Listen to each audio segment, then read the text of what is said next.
Spending less and getting more is a no-brainer. That's why serious landlords choose Inago. Forget the myth that free software means weak features. Inago delivers everything. Tenant screening, lease signing, rent collection, and more. For free. No fees, no contracts, just a full-featured, reliable platform trusted by thousands of landlords. Plus, their top-rated support team is always ready to help. Ready to streamline your property management and save money? Visit inago.com today. That's inago.com/podcast.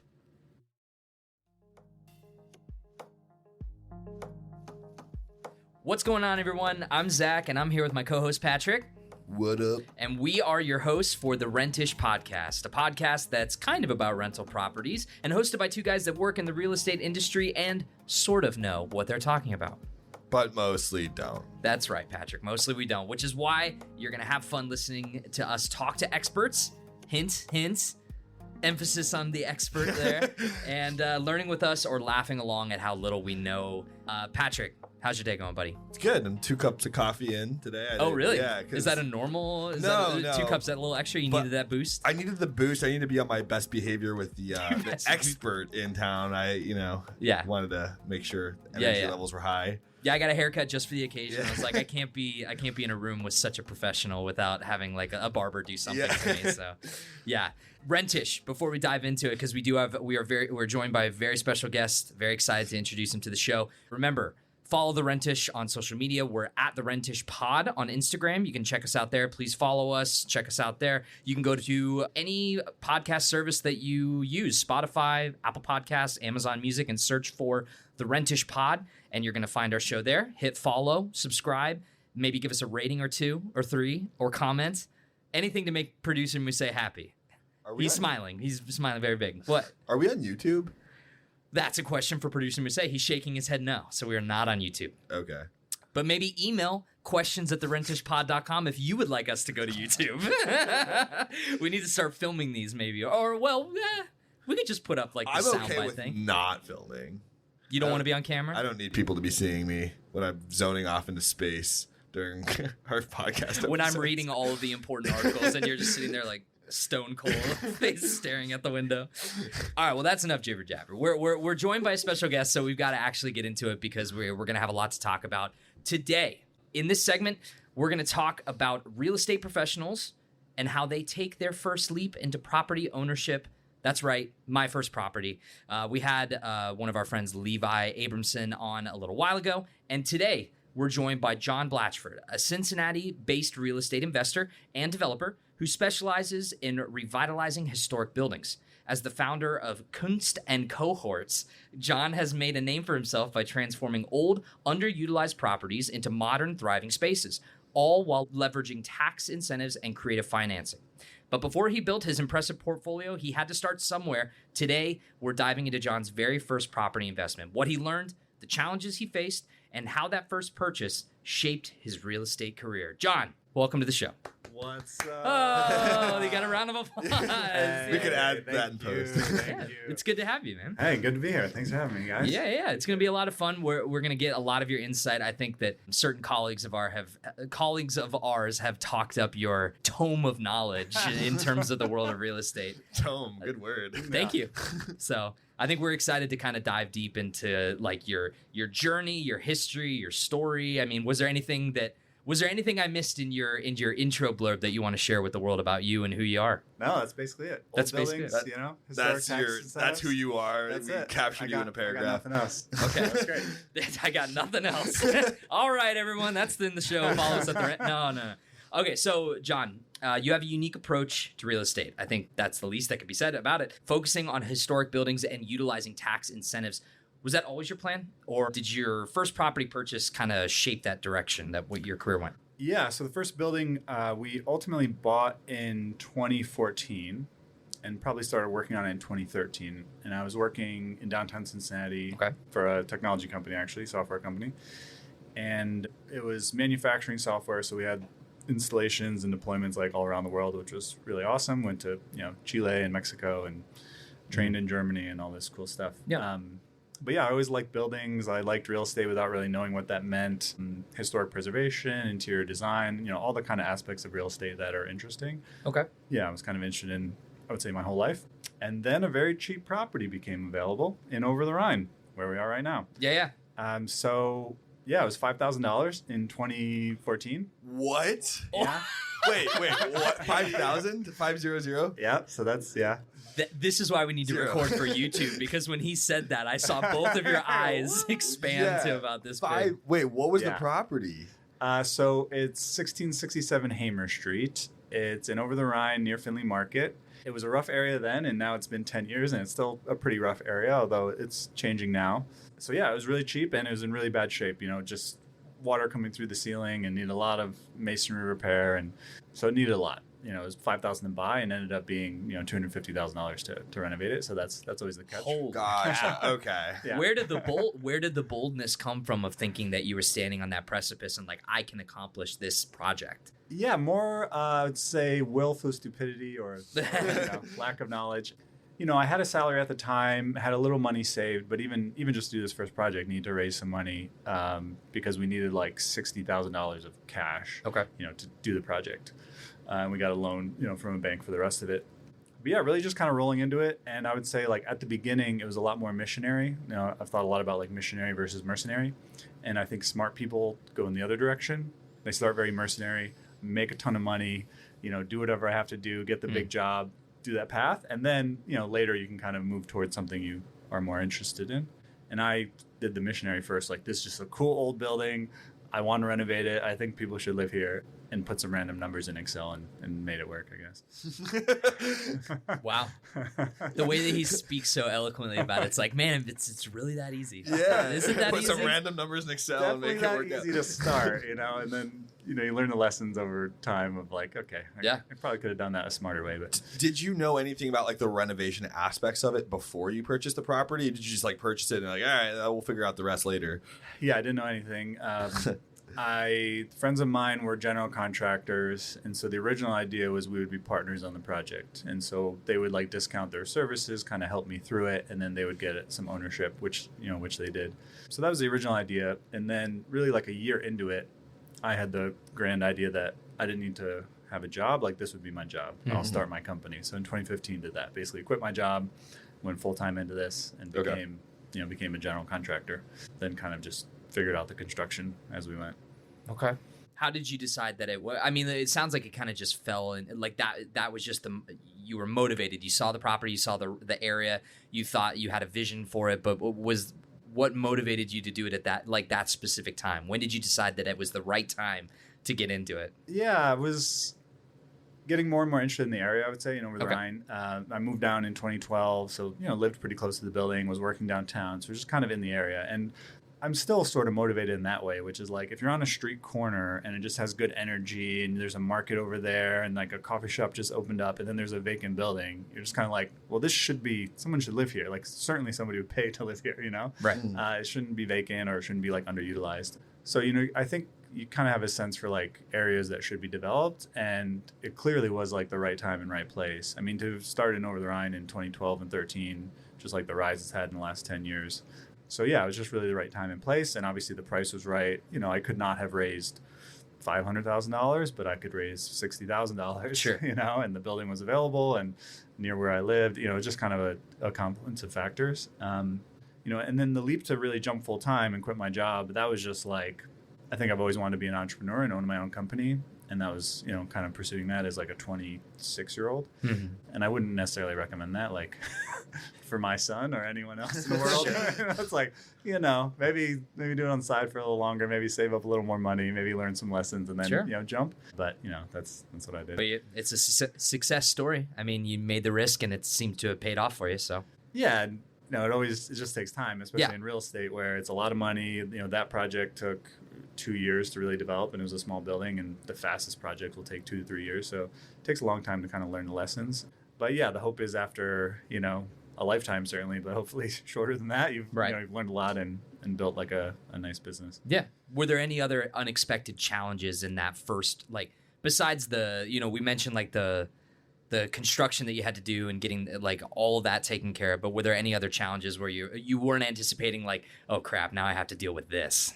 Yeah, I think I was not prepared for a lot of the structural repair needed. We got close to the end and a building inspector came and was like, yeah, that brick wall is jacked. You got to like fix that. So within the last 2 months of the building was like an additional $7,000. Like, okay. Holy cow. And yeah, I think in general, that's sort of, it's like pretty binary. Like if you have the money to finish the building, people can live there and pay you rent and it works out. But if you don't, if you're short by $500, like you can't finish it and people can't live there, Right. So like the budgeting and scoping of like the work you need to do, that's been a major lesson. But yeah, the masonry was a big one. We had to evict a lot of animals, a lot of raccoons, sorry to them, pigeons. You put in a 30-day notice on the raccoon store. They weren't paying rent. I don't want to be the gentrifier, but if the pigeons aren't paying rent, you gotta kick them out. Patrick, you got anything?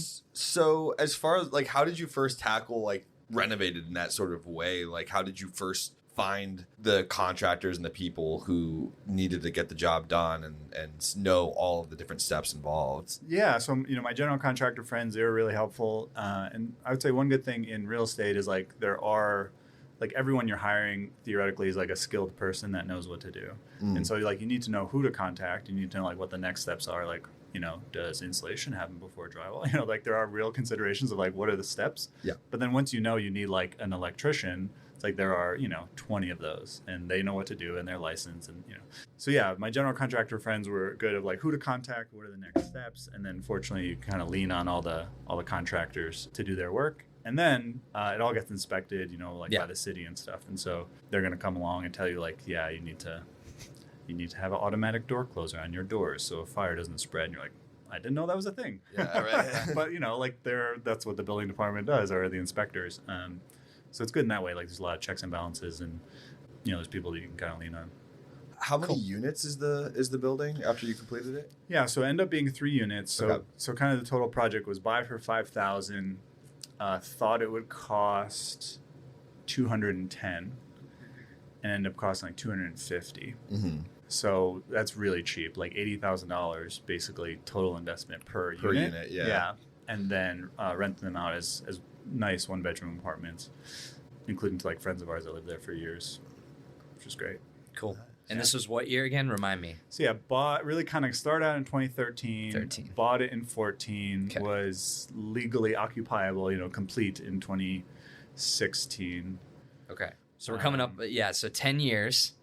And I preliminarily on the verge of house hunting, where we've talked about this, like Patrick and I are here doing this podcast to kind of learn from professionals like you about the home buying experience, about renovations, about important like things that you don't think about when you're getting into real estate for the very first time. Mm-hmm. And just like context for like that similar area in Cincinnati now to purchase a property.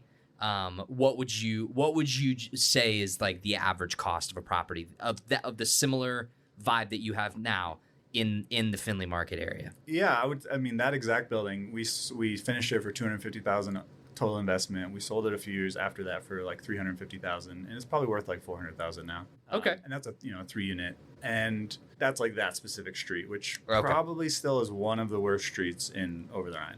But 2 streets over on Findlay Market, that same building is probably $600,000. That same building at Washington Park is probably $1 million. Whew. Yeah. Yeah, the other day after the last episode of the pod, we were talking about like Mount Adams, and he lived in a Mount Adams apartment that was like $700. Yeah. And I just went home that night and looked at Zillow at what like the average cost of a place to buy is in Mount Adams now. It's like over $1 million, right? Over $1 million. It's like 1.5. It's like it's places that are like $3 million up there. I'm like, what are we doing? It's mountain. That's awesome. Yeah, it's gotten wild. That's true. Yeah, and over the line too, there's houses for sale now for $2 million, which is pretty wild. Like a single family house. Yeah. Yeah. Poof. Crazy. So talking about like financing, like are there like any tips or insight for people that are looking to maybe get into exactly what you're doing and like finding these kind of properties and renovating them? Were there any special like any specialty loans that you were able to get approved for? Like any tips or tricks or like maybe like resources that people can use to like learn more about this stuff? Yeah, I would say anybody kind of getting started in real estate or trying to buy property, the first, let's say, I think having a salary is obviously a big bonus. That may be obvious, but it wasn't obvious to me, clearly. And not just that you have, regular income coming in, which is great, but a lender is going to loan to you because you're going to get paid every 2 weeks or every month or whatever. And, that gives them confidence that they can give you a loan.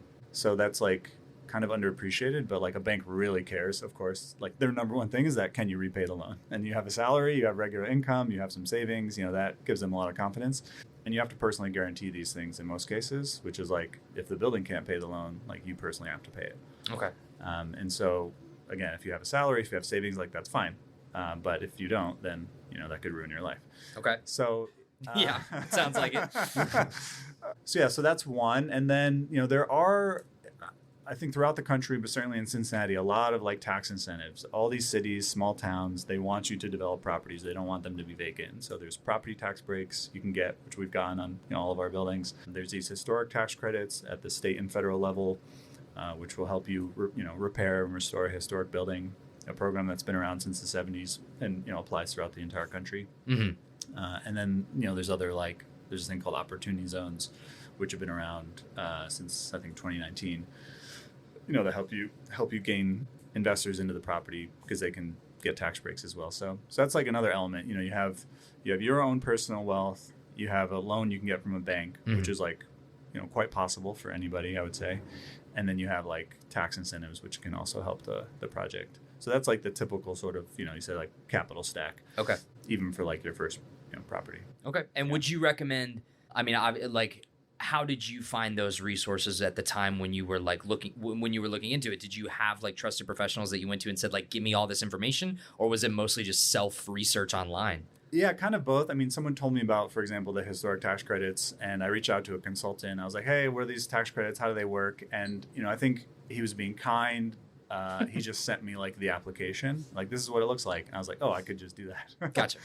So then I just did the historic tax credit application. But yeah, again, I think with any of this, like there are just consultants, there's people out there that want to help you.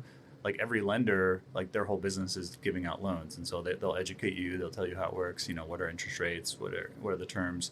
So a lot of these people are really incentivized to help you and help you potentially for free, including like a general contractor. They want to win your business. So like, what does it cost to build? So yeah, I think, people want to be helpful, and it's a fairly friendly industry where, people want to help each other out. Okay. I love his optimism, Patrick. Yeah. He says it's a friendly industry. At that level it is. I think once you get into like the New York City commercial real estate, like that's the most brutal thing on earth. Would that be your vote? Is like that would be the worst? You wouldn't touch it with a 10-foot pole? No way. I mean, you have to be so ungodly wealthy and so risk taking. It's just like on a different planet. Okay. Last week we talked about, or one of the previous episodes, we talked about the Leaning Tower of New York, which you can go listen to. I think we may have gotten that article from you. Yeah. Would you invest in that property? Well, that's no. And the thing is, like, kind of what I was talking about earlier is like construction. Like it's just a linear process, right? And it's kind of been the same for a long time. Like, all right, you do the plumbing, and then do electric, and so like you can figure those projects out. In that case, like the Leaning Tower, but that one is like a major structural issue, probably under the ground. Is like. There's not many ways you can fix that. Yeah. Should we tell? So our theory on that episode, this is good. So this is where we actually get fact checked, Patrick. Yeah. Where we just come in here and just sling our nonsense for 30 minutes every single week. We were posed with the question, what do we do with this building? Like, what would we do? Yeah. And there was like the consult, like producer Musay was saying like, well, what if you like paid to finish it and then you just had some kind of disclaimer to the people that are living there saying like, this is the structural situation here. They tested it or whatever, or do you bulldoze and just start over again? What do you predict like a situation like that would go through? Yeah, I think there's a few things. One is, okay, it's not quite level and you're trying to sell a say $10 million condo. Like they don't want to live on an unlevel floor. But I think to your point, like, all right, finish the building, give people a discount, like at least just get it done, try to break even or lose a bit of money. So I think that is an option. But I think an issue there is like everything gets messed up. Like the elevators are messed up. I didn't even think about that. Oh, yeah. It's like... We encourage our tenants to take the stairs. There's no elevator. Up to the top floor on the stairs. It's like a Parisian walk-up building, except it's 80 stories, Yep. So there's that. So I think there are like real issues with it being not quite level, but But yeah, the other thing is like potentially you try to fix that. And I talked to a guy that I think was consulting on it and was going to work on it. And they're like, potentially you try to like jack it up from underground. Like literally lift really interesting. Which we have done. That happens a lot with historic buildings, but those are like, you know, a 4-story building. This is like a totally different world. So maybe there's like some engineering fix that you could do. But yeah, I would assume if all the mechanical systems work, if the elevator work, and it's just like slightly out of level, and you just could tell all the condo owners, like that seems like the only way, because otherwise, yeah, you just have to demolish it. Okay. Have you ever run into I don't want to suck all the oxygen out of the room. I keep asking questions. I'm intrigued. You're intrigued. Has there ever been a project that you like that got to that point where it was like a project where it was like, I'm over my head. This isn't going to end up the way that I think it's going to end up, and we just got to abandon ship. Like, has that ever happened to you? Yeah, I think all the buildings we've worked on are pretty serious, like repairs. You know, structural work, maybe even like to the foundation, but certainly all like the brick walls and the joists and the floors. Like everything needs to be either fixed or totally replaced. Okay. And so yeah, sometimes you kind of get into it, and it's more than you had bargained for. One building that had a partial fire before we bought it, and you're like, wow, this is going to take a lot more work than we need. So, but it kind of cuts both ways, where it was built in the 1880s by hand. You know, there was no AutoCAD, there's no like drafting software, there was no mechanical tools, there were no like lifts, all the things we have now, power tools that make it a lot easier. Like they didn't have that, and they could still figure it out. They built a brick wall, they built joists, it's like certainly we can figure it out now. And so that's what I try to do is like get back to the basic elemental level. You're like, oh, you just have to like take the bricks down and then like fix it and then like build them back up. It's like, oh yeah, you can do that. Like there's a price, but like it's all solvable. But yeah, the main thing is like you just want to know that cost up front. Okay. Because like the biggest risk is and as the numbers grow, like I said with the first building, thought it would be 210, it was 250. So $40,000 is not like the end of the world in this world, but once you get to like a $3 million building, if it goes over by 10%, you're like, that's $300,000. So it's like, you need to be able to fill that gap. You need to, hopefully you know that up front. So yeah, I think it's more just like knowing the scopes of work, knowing how bad it is, being prepared for all of that up front, and just getting to like a real cost. Somebody that's going to actually like build it for that cost. Got it. Yeah. I appreciate your boldness. I got to say, I mean, it's something a lot of our listeners, I'm sure our listeners are going to write into the questions of the Rentage Pod if you also appreciate John's boldness. You got anything for me, Pat? Yeah, just like one quick question, because this is always something I'm interested in, is when you bought this first building, were you still like yourself? Were you still renting, or did you have your own place that you lived in that you owned? Interestingly enough, I have never owned my primary residence. So all the buildings that you own are more like investment properties or I've always rented. I've been renting, my whole life. I've never owned a place. We did live in one of the buildings we renovated. So, I technically owned 18% of that or whatever. But I've never owned my house. Interesting. Yeah. It's like, that's kind of like when we talked to Levi a few weeks ago or whatever. He still rents as well, but he obviously owns a whole portfolio. Yeah, I think like in this business, like you have a different perspective of like, most people should buy a home because it's like will make their lives better, just happier. You can add the deck, you can do the thing, you can add the bathroom, you can paint the walls. Like that's the reason mainly I think to buy a house. If you want it to be an investment, then like people should be renting it. So maybe that's a duplex where you live in one or the other, or you have like an AD, like a accessory unit that you can rent out. Then it's like makes it more of an investment, but. Because you get that passive income as opposed to... Yeah, like somebody's paying you rent. Because otherwise, like, okay, sure, if you live there, like, yes, you're paying down the loan. Like, that can be a good investment. But also, like, when the roof leaks, like, you got to fix that and the boiler. And, there's, like, a lot of maintenance and cost of owning a house. Yeah, I think if you're looking to invest in real estate, it's better if it's not where you live. Gotcha. No, that's definitely an interesting perspective. Yeah, like, truly as an investment. Yeah. But... If you had to boil it down to one big piece of advice that you would give to anyone looking for that first-time investment property.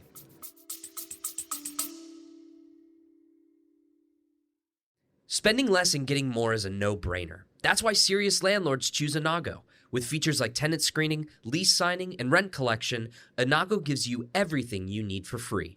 No fees, no contracts, just powerful property management made simple.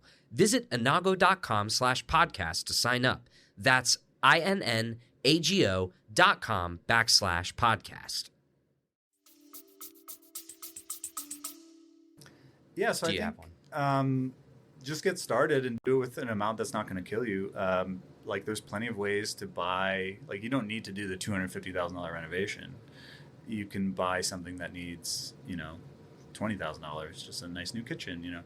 I think you can get started for like a relatively small amount of money, and just figure it out. Right, like do the kitchen, do the bath. What's it like to hire a plumber? What's it like to hire a small contractor? Right.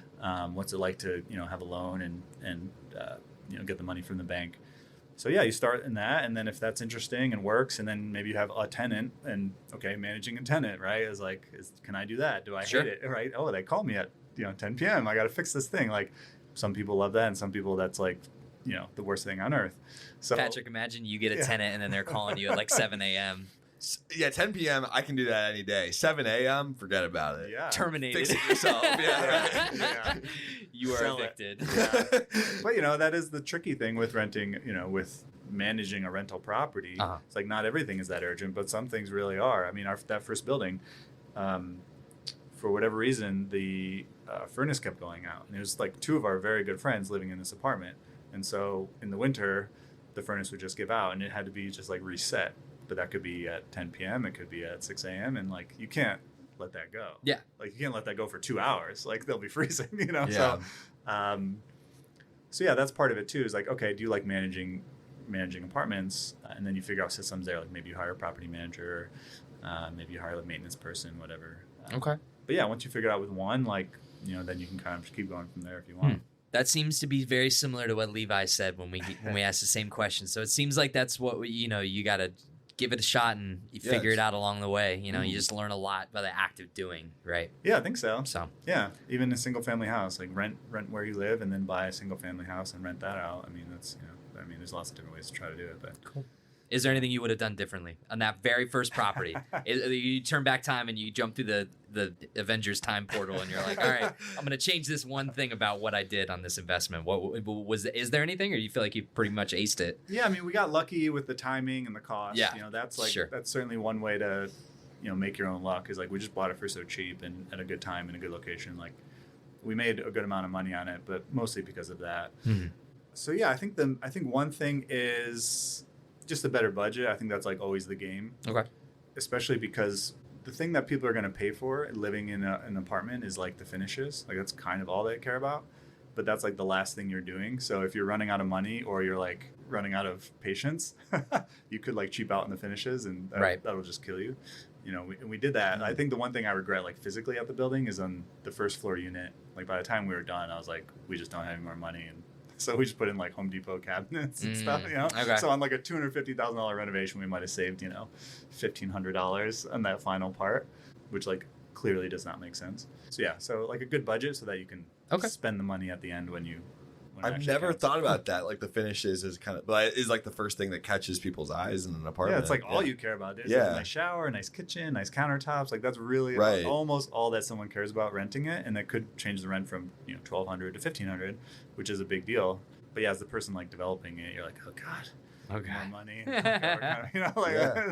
But that's like when you don't want to cheap out. So okay, yeah, okay. Patrick, do you have any more questions before I jump to a couple like funsies? No, I'm good. Okay. So I got to ask, dream Cincy property to buy. So like money's no object. Yep. Like, is there a historic building in Cincinnati or a place or like a neighborhood maybe where you see a lot of places where you're just like, I would love to get into this investment, just haven't done it yet? Yeah, no, it's really good. A few probably favorite buildings. The Gwynn building, which is downtown, it's being developed now. I think it's like the family of Walmart money. Okay. It's like currently being renovated. They're doing a high-end hotel, but that's like probably my favorite building in Cincinnati. What's it called again? The Gwynn building, GWYNNE building. It's incredible. 125,000 square foot, 13-story Gwynn building, completed in 1913, designed by Ernest Flagg. Cool name, who designed the Singer Building in New York and the Corcoran Gallery of Art in Washington, D.C. That's a cool building. It's sick. It has these massive like cast iron windows. I think I talked to somebody that was working on that renovation. I think each window is like $7,000 or something. Holy cow. Yeah. Now it's going to be a hotel. It was offices, like low occupancy offices, but they're renovating it, I think, into a like, boutique hotel. Huh. From 1935 until 1956, the office building housed the headquarters of Procter & Gamble. Some Cincinnati trivia for you there. The P&G is like the Cincinnati company. Oh, yeah, it's like every building is like for some period of time. P&G for a period there, of time.